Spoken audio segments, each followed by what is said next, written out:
ようこそ、ジャンク鉱山ラボへ。今回の発掘品は、ヤフオクジャンク品の山の中から見つけた、ティファニーの刻印があるアクセサリーと、某高級北欧ブランドの刻印があるネックレス。やったぜ。うえ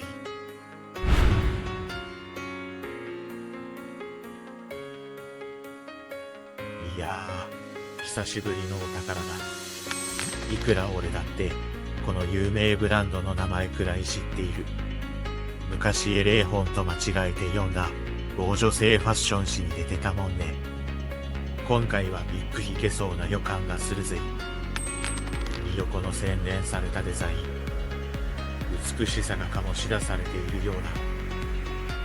それにこの黒ずんだ色。これは銀の表面が酸化して、酸化皮膜を形成した証。つまりこれは、世に言う。Silver accessories. 崇高な響きだ。問題はこれらの素晴らしい商品を一体どこへ持っていくかだ。これは非常に重要な問題だ。そこで俺はラボのテクノロジーを駆使してぐるぐる検索をした結果、昔エレー本と勘違いして読んだ某女性ファッション誌によく出ていた人が宣伝していた某大手買取店に依頼することに決めた。これは久しぶりに発泡酒じゃないビールが飲めそうだぜ。俺は急いで宅配買取を申し込んだ。だって今申し込むと JCB ギフトカードがもらえるって言うから。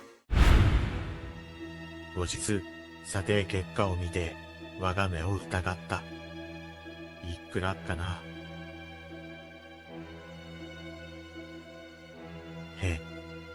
0円。なんで0円ってなんで。俺は震える手でなぜか返却不要が選択できる画面から返却を選択したのだった。数日後、送った商品が返却されてきた。いやー、参ったな。正直なところ、自分が思ってたよりブランド品の査定が安いのはよくあることだけど、まさか0円になるとは思ってなかったな。この宅配買取は、査定を依頼するときも、返却のときも、すべて送料無料の良心的な業者さんだ。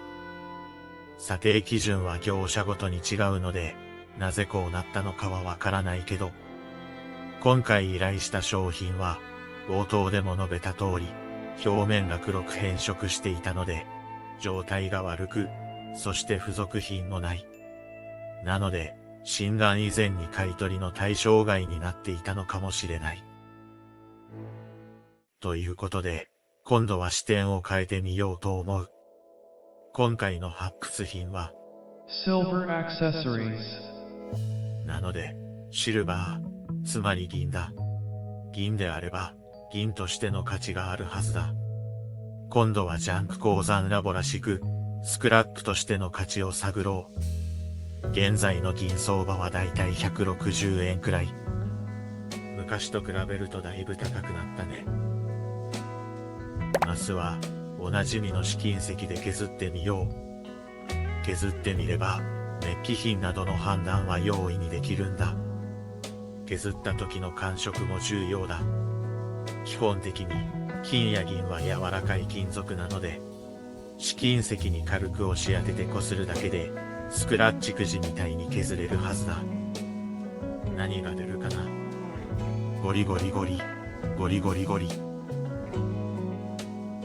た通りのいい感じだ。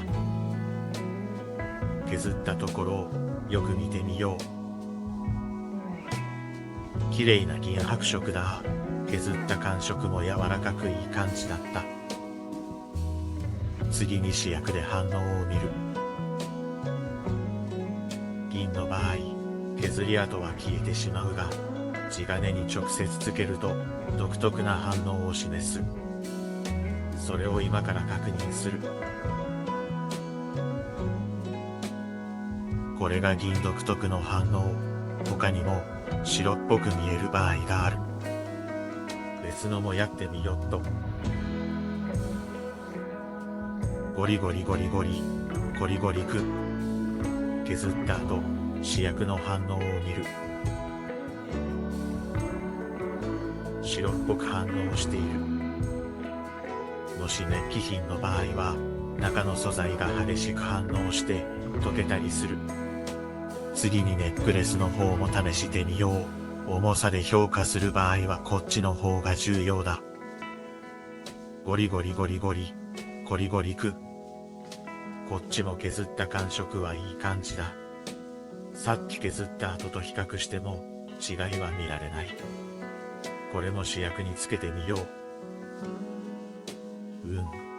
いい感じだ。白っぽく反応している。ただ、今回は大手買取業者が査定結果を0円にしたもの。念のため、さらなる破壊検査に移行する。ちなみに、市中一般の買取業者から専門に買取をしている事業者は、この破壊検査をとても重視する。中がどうなっているかは見えないからだ。まあ、正直私の中では、もう素材の判断はできているんだけど、一応確認のため切断する。中には厚いメッキや薄い箔のような素材で覆って中に詰め物をしている場合がないわけではないからね。今回の製品はとても加工精度が高いのでそんなことはないんだけど、一応確認だ。昔ヤフオクで買ったスクラップの中に結構重いシルバーのバングルがあって、そのバングルは中が空洞の薄い銀の板でできていた。中には詰め物がされていて実際の銀より随分重くなっていた。そしてよく陰謀論に出てくる名前の刻印があったのだ。どうでもいい話だけどね。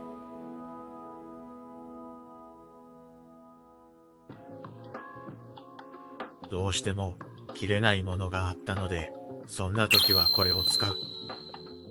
これなら大抵のものは切れるので安心だ。もしこれで切れなければ、その切れない事実が金や銀ではないことの判断にもなる。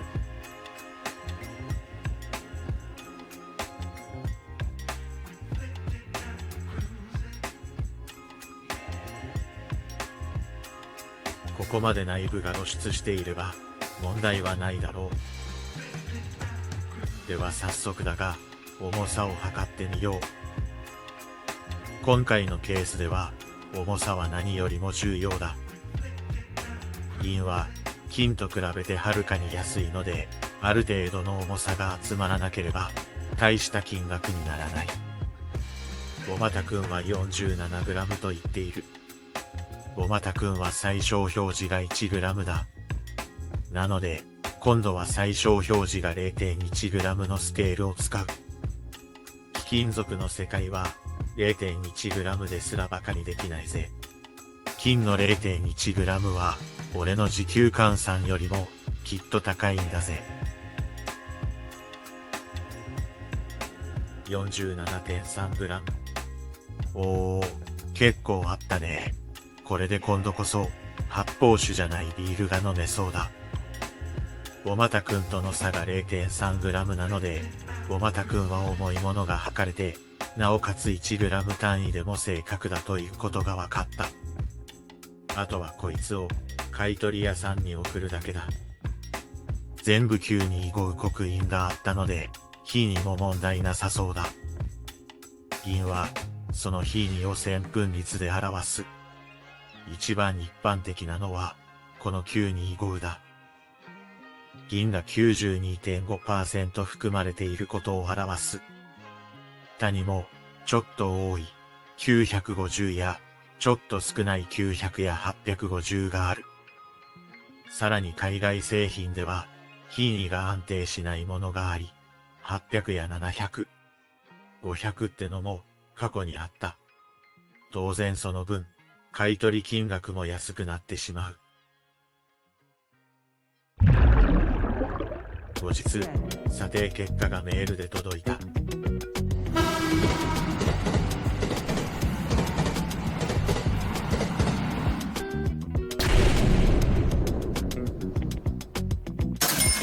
6728円だった。他の店で査定0円だったものが6728円になりました。ぜひ皆さんも納得のいく結果を得るために、1件の査定で決めずに、最低2件以上は見積もりを取ってみてください。もしこの動画が良かったら、チャンネル登録とグッドボタンをお願いします。最後までご視聴ありがとうございました。